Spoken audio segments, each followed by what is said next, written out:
నమస్తే సార్. ఏంటి సార్ 3 రోజుల పాటు మీ పాదయాత్ర మొదలు పెట్టారు, ఏంటి ప్రధాన కారణం?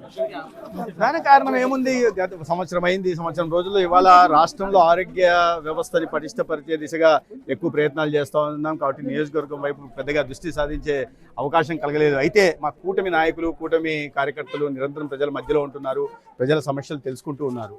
అయితే వాటి పరిష్కారం దిశగా ప్రయత్నాలు చేస్తున్నాం. అయితే ఒక సంవత్సరం పూర్తయిన సందర్భంగా ఏ రకంగా ప్రభుత్వ పాలన ఉంది, ఒక సంవత్సరంలో చంద్రబాబు నాయుడు గారి నాయకత్వంలో, పవన్ కళ్యాణ్ గారి సహకారంతో సాగుతున్న ఈ కూటమి ప్రభుత్వం ప్రజల్లో సంతృప్తికర వాతావరణాన్ని సృష్టించిందా లేదా అని తెలుసుకునే ప్రయత్నం చేస్తాం. అయితే చాలామంది ప్రజలు మీరు చూస్తున్నారు, వెళ్తే గతంలో వచ్చిన పథకాలే మధ్యలో ఆగిపోయాయి, మళ్ళీ వాటిని పునరుద్ధరించాల్సిందిగా కోరుతున్న నేపథ్యం చూస్తున్నాం. చాలామంది ఇల్లు గతంలో ఇచ్చారు, మన ప్రభుత్వం ఉన్నప్పుడు ఇచ్చారు, గతంలో చంద్రబాబు నాయుడు గారు ఉన్నప్పుడు ఎన్డీఏ 1లో ఇచ్చారు, తర్వాత మళ్ళీ 5 సంవత్సరాల పాటు రాలేదు, వాటిని మళ్ళీ పునరుద్ధరించాల్సిందిగా కోరుతున్నాం. అందుకని వెరిఫికేషన్ చేస్తున్నాం.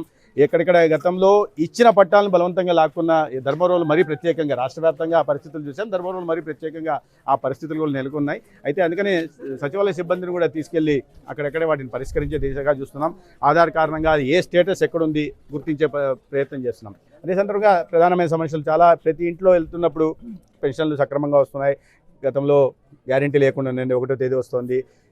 2 బిడ్డలు 3 బిడ్డలు ఉన్న వాళ్ళకి కూడా తల్లికి వందనం వస్తుంది, సంతోషకరంగా ఉన్నారు. తర్వాత ఇప్పుడు రైతులకు సంబంధించి పట్టణ ప్రాంతంలో ఉన్నా కానీ వాళ్ళ గ్రామాలు నుంచి వచ్చిన వాళ్ళు కాబట్టి అది కూడా ప్రారంభం అవుతుందని చెప్పి సంతృప్తికరంగా, ఆర్టీసీ కూడా ప్రారంభం అవుతుంది. గ్యాస్ది కూడా చాలా సంతృప్తికరంగా ప్రజలు చెప్తున్నారు, మాకు గ్యాస్ డబ్బులు కూడా పడ్డాయని. అయితే ప్రధానంగా ఇప్పుడు ప్రజల నుంచి ధర్మవరం పట్టణంలో, ఇది ఎందుకంటే కొన్ని పట్టణాలకు మాత్రమే నియోజకవర్గాలకు సంబంధించిన విషయం, చేనేతల విషయం.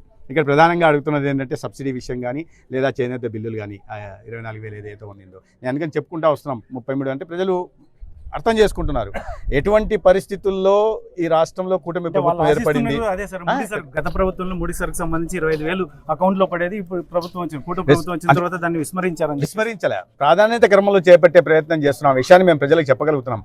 33,000 కోట్ల పెన్షన్లు ఇవి ఒక్కసారిగా 10,000 కోట్ల పెన్షన్లు పెంచగలిగినప్పుడు, ఒక్కసారిగా 10,000 కోట్లతో తల్లికి వందనం ఇస్తున్నప్పుడు వీటిని కూడా పూర్తి చేస్తామన్న విశ్వాసం వాళ్ళకు ఉంది. అయితే వాళ్ళు కూడా అర్థం చేసుకుంటున్నారు ఈ పరిస్థితులు మనకి కొద్దిగా చిన్నదే కదా, తక్కువే కదా, తొందరలో చేస్తారా అని అడుగుతున్నారు తప్పిస్తే ఎక్కడ అసంతృప్తి వ్యక్తం చేయడం లేదు.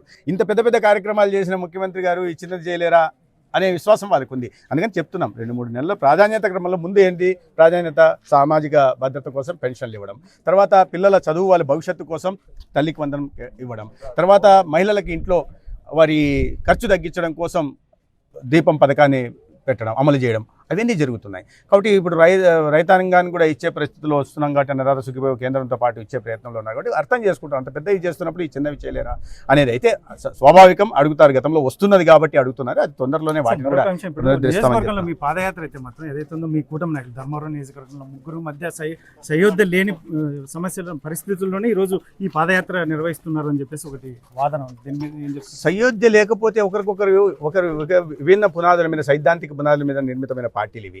సయోధ్య లేకపోతే ఇంతమంది కలిసిపోతారా?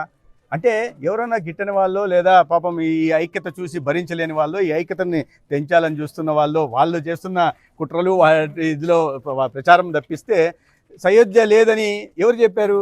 కూటమిలో వాళ్ళు చెప్పాలా, కూటమి నాయకులు చెప్పాలా, కూటమి నాయకులందరూ ఐక్యంగా పోతున్నారు. మంత్రి సత్యకుమార్ యాదవ్ కూడా ఒప్పుకున్నటువంటి నేపథ్యం మా మధ్య కాస్త గ్యాప్ ఉంది. మా మధ్య అనలేదు, నేనేమన్నానంటే ఇప్పుడు కూడా చెప్తున్నా, నేను సైద్ధాంతిక విరుద్ధమైన సైద్ధాంతిక పునాదుల మీద నిర్మాణమైన పార్టీలు ఎవరు సిద్ధాంతాలు వాళ్ళకున్నాయి. కింద స్థాయిలో, క్షేత్రస్థాయిలో కార్యకర్తల విషయాల్లో కొన్ని విషయాల్లో చిన్న చిన్న అభిప్రాయ భేదాలు వస్తాయి. దాన్ని టీకప్పులో తుఫాన్ లాగా చూడాలి తప్పిస్తే నాయకత్వానికి అంటగట్టకూడదని నేను గతంలో కూడా చెప్పాను. అదే ఇప్పుడు కూడా చెప్తున్నా. చిన్న చిన్న కుటుంబంలో ఉండవా, తల్లిదండ్రుల మధ్య ఉంటున్నాయి.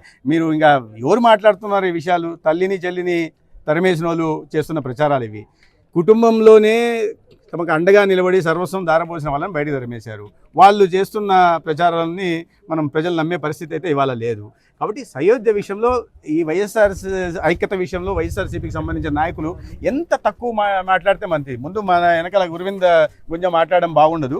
కాబట్టి వాళ్ళకు కూడా నేను సలహా ఇస్తున్నా, ముందు మీ ఇల్లు చక్కదిద్దుకోండి, మా గురించి మీరు ఆలోచన అవసరం. మాజీ ఎమ్మెల్యే కూడా చెప్తున్నారు సార్, ఇసుక విషయంలో కూడా మీరు రేవులు పంచుకున్నటువంటి నేపథ్యం ఏమి ఇసుక వ్యాపారాలు కబ్జాలు గిబ్జాలు చేయడం మాజీ ఎమ్మెల్యే నైజం, ఆయన స్వభావం.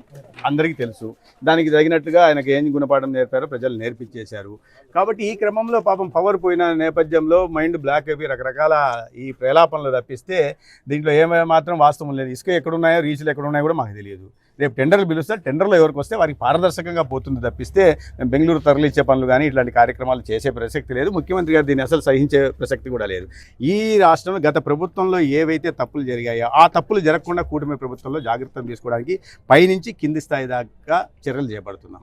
కాబట్టి గతంలో జరిగినట్టు ఇప్పుడు జరగాలని వాళ్ళు భావిస్తూ ఉంటే ఒకవేళ అది మాత్రం జరగదు. అంటే ఇంకోటి సార్, ప్రజల నుంచి ఏమి సమస్యలు వస్తున్నాయి సార్ మీ దృష్టికి, ఏం చెప్తున్నారు?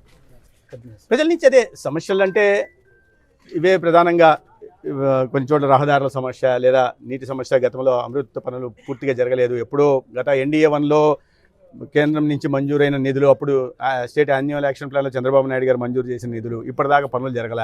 5 సంవత్సరాలు పూర్తిగా పడకేసాయి. వాటిని మళ్ళీ పునరుద్ధరించాల్సిన అవసరం ఉంది. ట్యాంకులు నిర్మించకపోవడం వల్ల మంచినీటి సరఫరా కాస్త ఆలస్యం అవుతా ఉంది. పంపుల ద్వారా నేరుగా సప్లై చేయాల్సిన పరిస్థితి వస్తుంది. ఆ ట్యాంకులు నిల్వ చేయగలిగితే ఈ సమస్య తీరుతుంది. ఇప్పుడు 3 రోజులకు 4 రోజులకు ఒక్క చోట వాటర్ వస్తున్నాయి. కొన్ని ప్రాంతాల్లో రోజు వస్తున్నాయి, కొన్ని ప్రాంతాల్లో 2 రోజులు వస్తున్నాయి. పరిస్థితిలో చాలా మార్పు తీసుకొచ్చాం.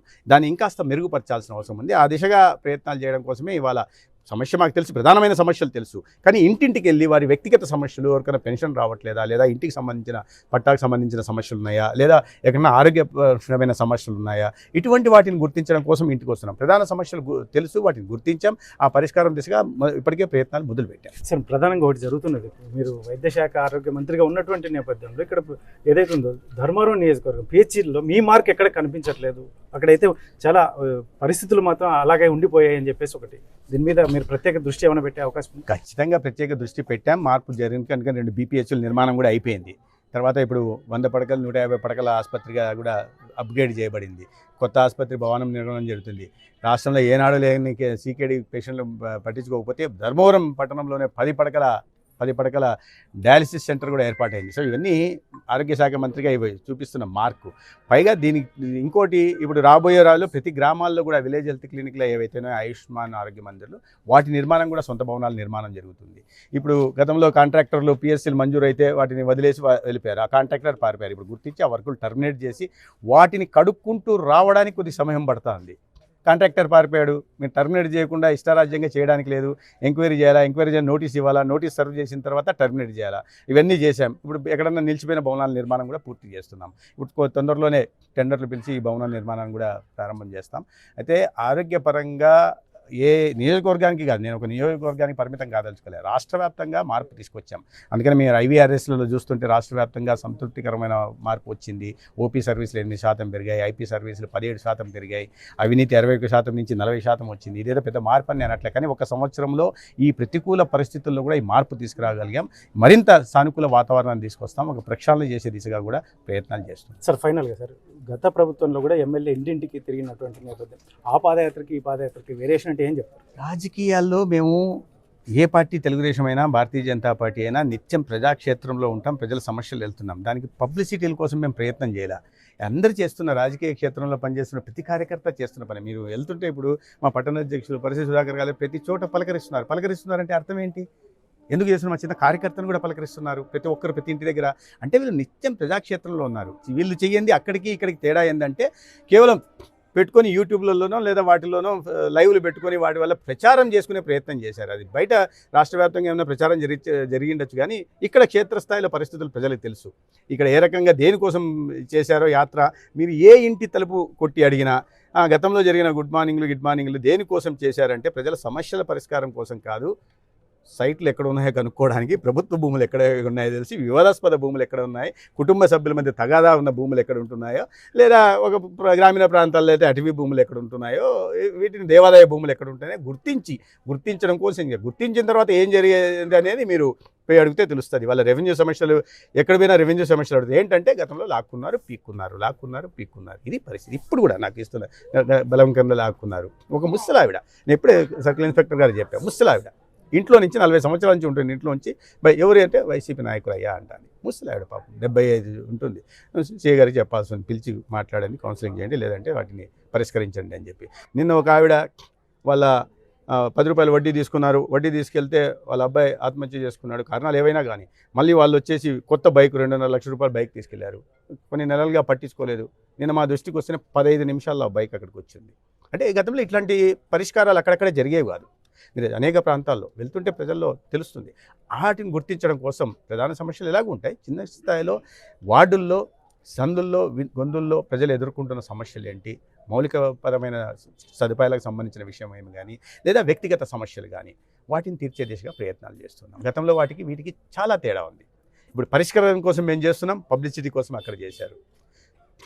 ప్రజల్ని యూట్యూబ్ ఛానల్లో లేదా లైవ్లలో పబ్లిసిటీ కోసం కాదు, నిజంగా ప్రజల మధ్యకి వెళ్ళి వారి సమస్యలు చేసుకుని పరిష్కారం చేసే దిశగా చేస్తున్నాం. అది కూటమికి వైఎస్ఆర్సీపీకి ఉన్న తేడా.